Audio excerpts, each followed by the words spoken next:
Good morning, student. Continue the lesson. Okay, my dear student. Still, we are traveling in the 9th lesson.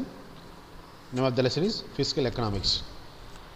The subtopic is GST, Goods and Service Tax. Page number 188 in your book. Subtopic number is 9.913. Okay. Okay, my dear student. GST, you know very well about that. Because இப்போது நம்ம அந்த current பீரியடில் நம்ம GST பற்றி நிறைய பேசியிருக்கிறோம், நிறைய கேட்டிருப்போம் நம்ம. ஸோ அதோட impact on GST, impact of GST on goods and services and common people, அப்படி நிறைய விஷயம் நம்ம ஜிஎஸ்டி பற்றி நம்ம நிறைய நியூஸ் பேப்பரில் மாஸ் மீடியாவில் நம்ம கேட்டிருப்போம், சோஷியல் மீடியா நிறைய கேட்டிருப்போம் நம்ம. ஓகேங்களா? ஸோ ஜிஎஸ்டின்றது பார்த்தீங்கன்னு சொன்னால் அது ஒரு அப்ரிவேஷன் பாருங்கள், goods and service taxes. That is single tax to replace multiple levies right from manufacturer, supplier to consumer. ஓகேங்களா? இது ஒரு ஜிஎஸ்டிக்கான எக்ஸ்பிளேஷன் கொடுக்குறாங்க. So central levies, state levies எல்லாம் ஒன்றா சேர்ந்து ஒரு இப்போ முதல்ல பார்த்தீங்கன்னா ஒரு குறிப்பிட்ட பொருட்கள் மீது சென்ட்ரல் கவர்மெண்ட் ஒரு டேக்ஸும் ஸ்டேட் கவர்மெண்ட் ஒரு டேக்ஸும் சொல்லி இருக்கும். பட் இப்போ அதெல்லாம் ஒன்றா சேர்த்து யூனிக் ஒரே சிங்கிள் டேக்ஸாக எல்லாம் everything in the same part. Okay, அதான் வந்து ஜிஎஸ்டின்னு சொல்கிறாங்க. So, what is GST? In India, பார்க்கலாமா? GST is an indirect tax. It has replaced many indirect tax in India. இல்லை, அப்போ இந்தியாவில் இருக்க நிறைய மறைமுக வரிகளை சேர்த்த ஒரு மறைமுக வரியாக ஜிஎஸ்டியாக நம்ம பார்க்கணும் அதை. So it was past in the parliament on 29th March 2017. It come into effect on 1st July 2017. Okay, enable to what? Integrated GST. இப்போ எல்லாத்தையும் ஒருங்கிணைந்த ஒரு அமைப்பா ஜிஎஸ்டியை நம்ம பார்க்கலாம். ஸோ இது ஜிஎஸ்டி வந்ததுக்கப்புறம் some of the people feel like that but impact of GST on common man அப்படின்றது தனியாக டிபேட் நம்ம பேசிக்கலாம்.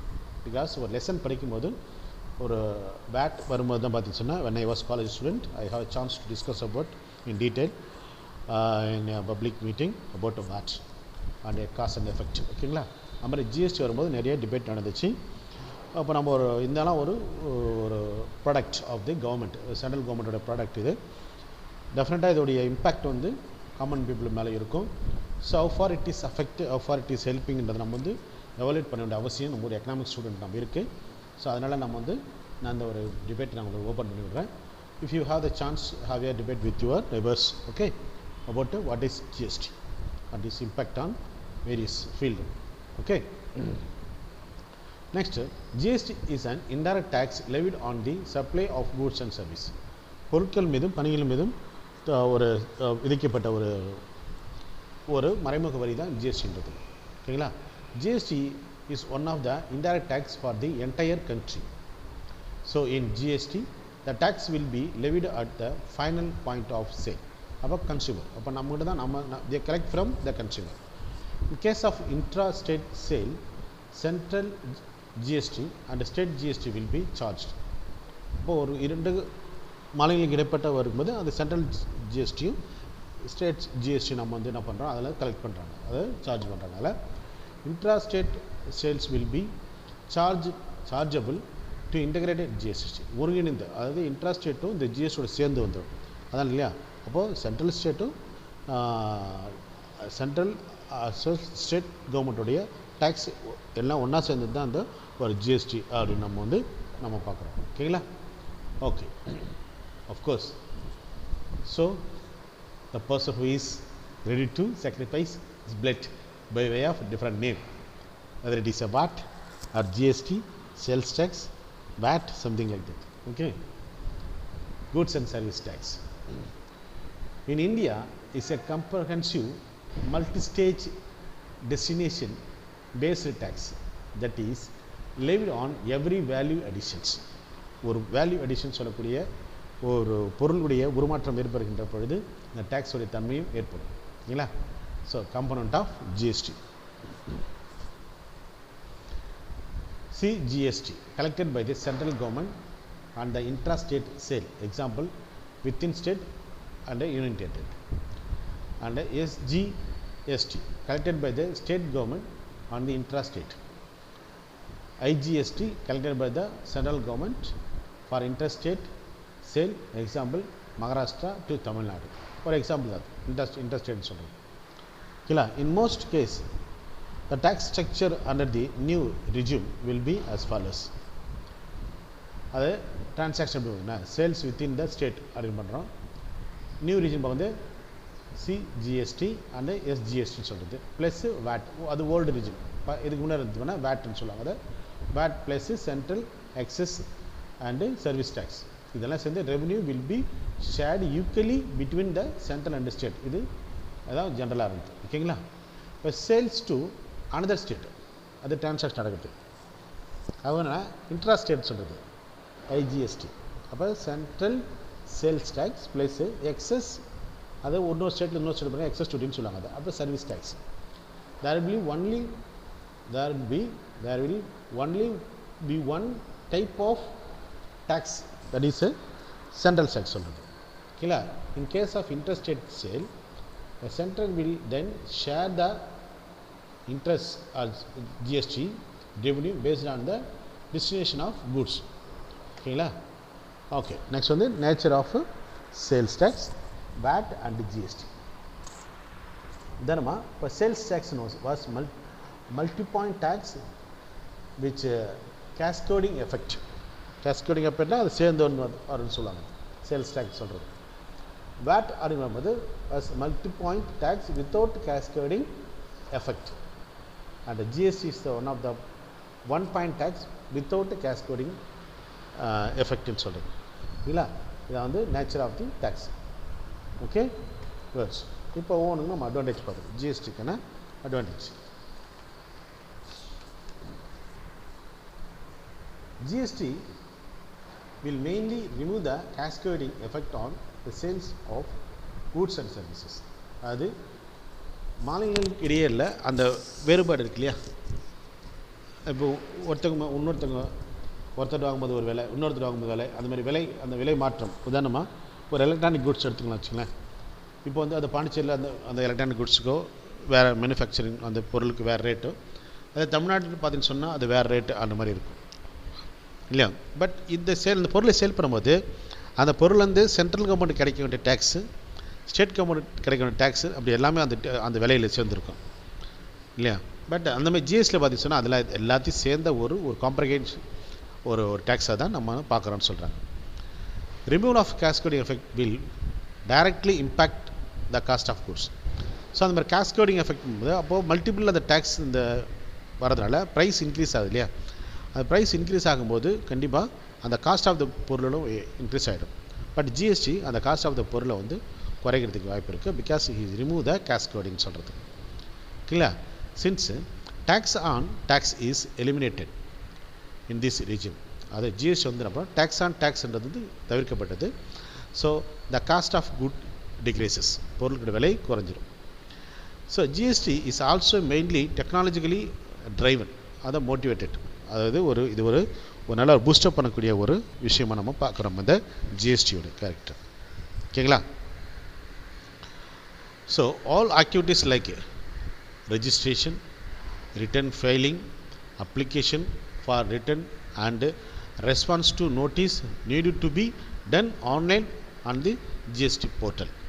அப்போ அது சிம்பிளிஃபை பண்ணுறது சொல்கிறாங்க. அது ஓகேங்களா? இது வந்து ரொம்ப டு மெயின்டைன் த டேக்ஸ், அந்த டேக்ஸ் ஃபைலை மெயின்டைன் பண்ணுறது, அது ரிட்டர்ன் பண்ணுறது, அது ஃபைல் பண்ணுறது எல்லாத்தையுமே பார்த்தீங்கன்னா ஆன்லைனில் இருக்கிறதுனால so it's very more advantages அப்படின்னு சொல்லிட்டு அவங்க சொல்லியிருக்காங்க. ஓகேங்களா? So these are the suppose to be advantage of the what GST. Okay, so this will speed up the process. அந்த ப்ராசஸ் வந்து அதை ஸ்பீடப் பண்ணக்கூடிய விஷயம். அது இந்த ஃபைலிங், ரிட்டர்ன் ஃபைலிங் பண்ணுறாங்க இல்லையா, அது ப்ராசஸ். ஓகே, நெக்ஸ்ட்டு நம்ம ஒரு புது டாபிக் நம்ம போக போகிறோம். இப்போது பப்ளிக் டெப்ட். இது பப்ளிக் டெப்ட் அஃப்கோர்ஸ் டேக்ஸ் எந்த அளவுக்கு ஒரு இண்டிவிஜுவல் பேர்டனாக இருக்கும். ஸோ பப்ளிக் டெப்ட் அப்படின்றபோது ஹாவ் த சேம் வெயிட்டேஜ். அந்த அளவுக்கு அந்த பப்ளிக் டெப்ட் நம்ம வெயிட்டேஜ் கொடுத்து நம்ம பேசலாம். பிகாஸ் ஸோ பப்ளிக் டெப்ட்னு பார்க்கும்போது the modern government has many responsibilities. So every day the dimension of the society will change. So accordingly the government also respond for the government அந்த பீப்புளோட டிமாண்ட் இருந்தால் government response பண்ணி ஆகணும். அந்த வகையில் பார்க்கும்போது so அந்த டைமென்ஷன் ஆஃப் த எக்ஸ்பெண்டிச்சர் வந்து டிஃப்ரெண்ட்டாக மாறிட்டுருக்கு. Amount of expenditure, dimension of expenditure, importance of the எக்ஸ்பெண்டிச்சர்னு சொல்லிட்டு நிறைய நம்ம பார்த்துட்ருக்கோம். இப்போ அன்எக்ஸ்பெக்டடாக இப்போது COVID-19 இது ஒரு டிசாஸ்டர், ஓகேங்களா, அன்ஃபோர்சின் எக்ஸ்பெண்டிச்சர் இதெல்லாம் பார்த்துட்டு சொன்னால். ஸோ இந்தமாதிரி எக்ஸ்பெண்டிச்சர் வரும்போது அந்த எக்ஸ்பெண்டிச்சர் தன்மை வந்து அதிகமாகிட்டுருக்கு இல்லை. ஸோ அதனால் வந்துன்னா கவர்மெண்ட்டுடைய இன்கம் வந்து அந்த எக்ஸ்பெண்டிச்சரை மீட்டேட் பண்ணுறது இல்லாமல் பார்த்தோன்னா தே கோ ஃபார் தி டெப்ட். ஸோ லோன் வாங்க வேண்டிய அவசியம் கவர்மெண்ட்டுக்கு வந்துட்டுருக்கு. So that we going to discuss in this topic. Public டெப்ட் is the total amount borrowed by the government of a country. ஒரு நாட்டோட அரசாங்கம் வந்து ஸோ அந்த அரசாங்கத்துடைய செலவுகளை சரி செய்வதற்காக வெளியில் கடன் வாங்குறீங்க இல்லையா, அதுதான் பப்ளிக் டெப்ட் சொல்கிறது. So since 20th century there has been enormous increase in the responsibility of the state. Okay, hence the state has to supplement the traditional revenue sources with the borrowing from individual and institution within and outside the country. அது கவர்மெண்ட்டுக்கு இருக்கக்கூடிய responsibilities வந்து ரொம்ப அதிகமாகிடுறதுனால but அவங்க so far they are not able to depend the traditional method of collection of revenue. That also not suitable, that enough to meet the expenditures. So they forced to the situation to borrow within the government or the state or outside from the state. இல்லை உள்நாட்டுக்குள்ளும் சரி வெளிநாட்டிலேருந்தும் வெளிநாட்டு source இருந்து அவங்க கடன் வாங்க வேண்டிய சூழ்நிலை வந்துட்டுருக்கு, ஓகேங்களா. So this borrowing is more in underdeveloped countries to finance development activities. Of course you know very well, இப்போ underdeveloped countries சொல்லிட்டாலே they need to take so many developmental activities. அப்போ ஒவ்வொன்றும் புதுசாக செய்ய வேண்டிய விஷயங்கள் இருக்குது. ஸோ அந்த டெவலப்மெண்ட் ஆக்டிவிட்டிஸ் தேவையான பணத்தெல்லாம் அவங்க சேவ் பண்ணணும்னா they need to borrow more. Okay, so debt burden is a big problem and most of the countries are in the debt trapped, that is vicious circle சொல்லுவாங்க. So because of the responsibilities, so the public டெப்ட் அந்த பாரோயின்னு சொல்கிறது பார்த்தீங்கன்னா மிகப்பெரிய ஒரு ப்ராப்ளமாக இருக்குது. த ட்ராப் அப்படி சொல்லுவாங்க. ட்ராப் அப்படி சொன்னால் விசிஎஸ் சர்க்கிள்னு சொல்லலாம். அதாவது ஸோ ஃபஸ்ட்டு கடன் வாங்குறது, அந்த கடன் வாங்கி அதை இன்ட்ரெஸ்ட் பே பண்ண முடியாமல் அது புதுசாக கடன் வாங்குறது, லைக் தட் அப்படி கடன்லேயே சுழந்துட்டு இருக்குது. They are not able to away from the tax, அதாவது I mean the burden of the public டெப்ட் இல்லை, அதான் ஒரு ட்ராப்னு சொல்லுவாங்க. Okay, good. Definition: the debt is the form of promise by the treasury to pay to the holder of these promises a principal sum and in most instances interest on the principals. Borrowing is resorted to in order to provide fund for financing a current deficit. டைலருடைய definitions இது பார்த்தீங்கன்னு சொன்னால், இப்போ டெப்ட்னு பார்க்கும்போது government வந்து அப்படியே போயிட்டு டைரெக்டாக கணமுடுன்னு கேட்குறது கிடையாது. கவர்மெண்ட்டுடைய அந்த பாண்ட்ஸு ஷேர்ஸ் எல்லாம் சேல் பண்ணுவாங்க. அது சேல் பண்ணுற பாண்ட்ஸு ஷேர்ஸ்க்கெல்லாம் ஒரு குறிப்பிட்ட அமௌண்ட் உண்டு, ஒரு குறிப்பிட்ட டைம் டியூரேஷன் உண்டு. ஸோ அதை தான் அங்கே என்ன பண்ணுறாங்க, அதை இங்கே டெஃபினேஷன் சொல்கிறாங்க, ஓகேங்களா. நெக்ஸ்ட்டு ஷாப் அவருடைய டெஃபினேஷன்ஸ் பாருங்கள். கால் ஷாப்: the receipt from the sale of financial instrument. Of course my dear student, the financial instrument அப்படின்னு சொல்லும்போது அரசாங்கத்துடைய ஷேர், அந்த அவங்க அரசாங்கத்துடைய அந்த ஷேர் சொல்லுவாங்க, கேபிட்டல் அப்படின்னு சொல்கிறது அதான் அது. By the government to individual or firm in the private sector to induce the private sector to release manpower and real resources and to finance the purchase of these resource or to make welfare payment or subsidies, ஓகேங்களா. So இந்த மாதிரி அரசாங்கத்துடைய அந்த financial இன்ஸ்ட்ருமெண்ட்டை பணயமாக வைத்து அவங்க என்ன பண்ணுவாங்க, that generate money for the welfare of the state. Okay, okay. Next we are going to continue the lessons with the, that is a type of public debt. Type of public debt. First one பார்த்தீங்கன்னா internal public debt. An internal public debt is a loan taken by the government from the citizen or from different institution within the country. உதாரணமாக இங்கே அரசாங்கம் வந்து தன்னாட்டிலே இருக்கின்ற ஒரு தனிப்பட்ட குடிமகன்கிட்ட இருந்தோ by way of selling the sales and securities எல்லாம் வந்து நம்ம சேல்ஸ் பண்ணிவிட்டு அவங்க வந்து ரெவன்யூ ஃபண்டு ரேஸ் பண்ணலாம். அப்படின்னா கவர்மெண்ட் ஏன்னா ஒரு இன்ஸ்டியூஷன்கிட்ட வந்து அவங்க என்ன பண்ண they can able to borrow. So within the country அது வந்து இன்டர்னல் பப்ளிக் டெப்ட் சொல்கிறது. ஓகேங்களா? The main source of internal public debt are as follows. அதனால் individual who purchase government bonds and securities. Okay? Banks both private and public buy bonds from the governments. Non-financial institutions like UTI, LIC, GIC, etc. also buy the government bonds. Okay? The central bank can lend the government in the form of money supply. The central bank can also issue money to the meet the expenditure of the governments. ஓகேங்களா? அப்போ அரசாங்கம் என்ன பண்ணும், புதுசாக பணம் money supply they may be print the new currency to issue the government to meet the expenditures. But அது வந்து ரொம்ப லிமிட் தான். ஓகேங்களா? So these R the that is main source of the internal public debt. Okay? External public debt. When a loan is taken from another, that is abroad or from an international organization, it is called external public debt. The main source of external public debt are IMF, World Bank, IDA and ADB, etc. Loan from other countries and the government also coming under in this category. அது external public debt சொல்கிறது. உலக வங்கியிலலாம் நம்ம வந்து பணம் வந்து loan வாங்குகிற பொழுது அதெல்லாம் வந்து எக்ஸ்டர்னல் பப்ளிக் டெப்ட் அப்படின்ற கேட்டகரியில் தான் நாம் வந்து பேசுகிறோம். ஓகேங்களா? ஸோ நம்ம வந்து பப்ளிக் டெப்ட் வந்து என்ன பண்ணோம், ரெண்டு வகையாக பிரிச்சிருக்கோம். ஒன்று வந்து internal public dept and external public dept. Next I going to show a chart. This is already existing in your book. This is the country's external debt as on June 2018. Source இது source பார்த்தீங்கன்னா World Bank report and India's external debt as at the end of March 2018. RBI உடைய report இது. ஓகேங்களா? So எந்தெந்த country இந்த external டெப்டில் இருக்கிறாங்கன்னு சொல்கிறது. ஓகேங்களா? Good. Now I want to continue the lesson from the that is causes for the increase in the public debt.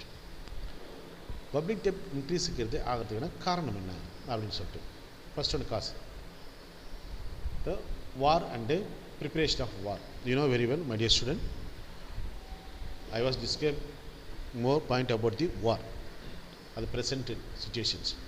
In modern times, the preparation for war and a nuclear defense programs takes away the major share of the government revenue, so it is incurred debt.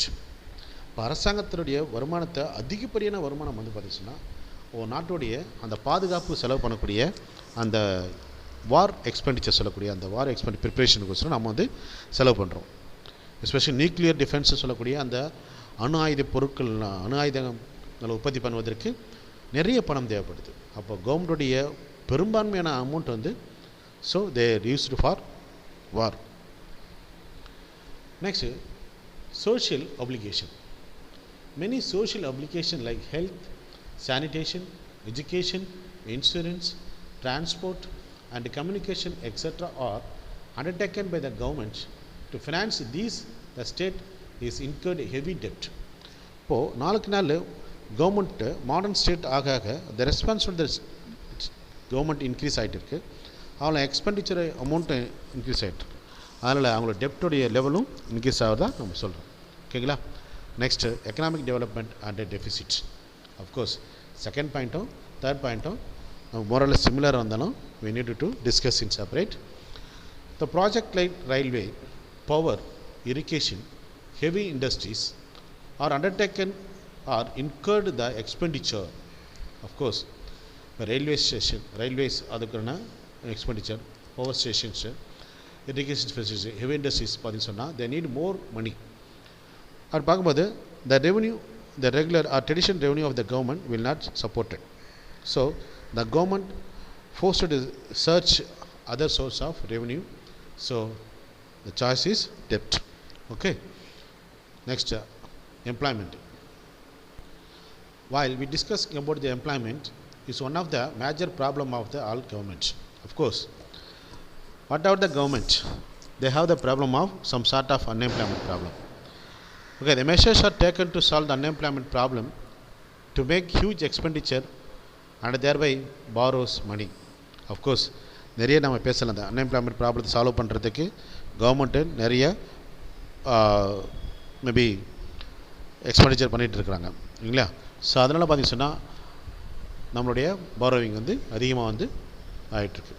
Okay. Next, controlling inflation. The government can withdraw excess money from circulation by raising public debt and prevent inflation. This is also one of the fiscal measure. இது ஆக்சுவலாக இது quantitative measure சொல்லுவாங்க. ஆக்சுவலாக அது controlling inflation. ஒரு நாட்டில் இருக்கிற inflation லெவலில் கண்ட்ரோல் பண்ணும்போது இது ஒரு மெத்தடை யூட்டிலைஸ் பண்ணுவாங்க. அது government sale their security and share for public.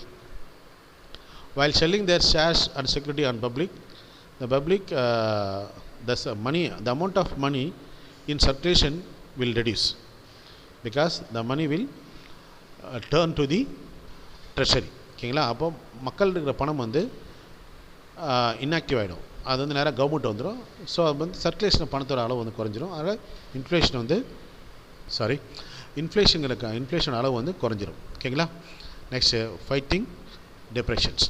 To solve the depression, the government borrows from internal and external sources and face the public spending. No private will interest to invest during the depressions. Of course, இது பார்த்தீங்கன்னு சொன்னால் இந்த ஒரு maybe India எடுத்துக்கலாம். India ஒரு mixed economy. But mixed economy பார்த்தீங்கன்னா existence of private and public செக்டர்னு சொல்லுவாங்க. பப்ளிக் செக்டருக்கு இருக்கிற ரெஸ்பான்சிபிலிட்டி ப்ரைவேட் இருக்குமானா கண்டிப்பாக இருக்காது. Though they are involve in the production activities. During depression பார்த்தீங்கன்னா a worst economic situation where there is no too much of that much of income in the hands of the people. That's why there is no demand for the product. மக்கள்கிட்ட பணம் இல்லை, அதே நேரத்தில் மக்கள்கிட்ட பணம் இருந்தனால தான் போதுமான டிமாண்ட் இல்லை. So there is no sale for the product. உற்பத்தியான பொருட்கள் விற்கிறதுக்கான சாய்ஸ் இல்லை, அதுக்கு வேணால் வாய்ப்பு இல்லை. ஸோ அந்த டைமில் பார்த்தீங்கன்னு சொன்னால் அந்த ப்ரைவேட் இன்ஸ்டியூஷன் என்ன பண்ணுவாங்கன்னு சொன்னால் they are not interested to continue their production process because they are always intended to get profit. அவங்களோட எய்ம் பார்த்தீங்கன்னா ப்ராஃபிட்டுக்கு வச்சு தான் இருக்கும். அதனால் அவங்க அந்த டிப்ரெஷன் பீரியடில் பார்த்தீங்கன்னு சொன்னால் அவங்க கம்ப்ளீட்டாக அவங்க ஆக்டிவிட்டிஸ் வந்து ஷட் டவுன் ஆகிடும். பட் கவர்மெண்ட்டு அதுமாரி எஸ்கேப் ஆக முடியாது ரெஸ்பான்சிபிலிட்டிஸ் வந்து. ஆக்சுவலாக this was happen in 1930 in Europe countries.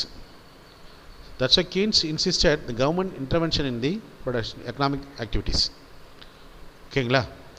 So the government என்ன பண்ணால் during the depression பீரியடில் எக்கனாமிக் வந்து ரீஜென்ரேட் பண்ணணும், எக்கனாமிக் இந்த சைக்கிளுக்கு வந்து ஸ்டிமுலேட் பண்ணணும்னு சொன்னால் government haves to spend more.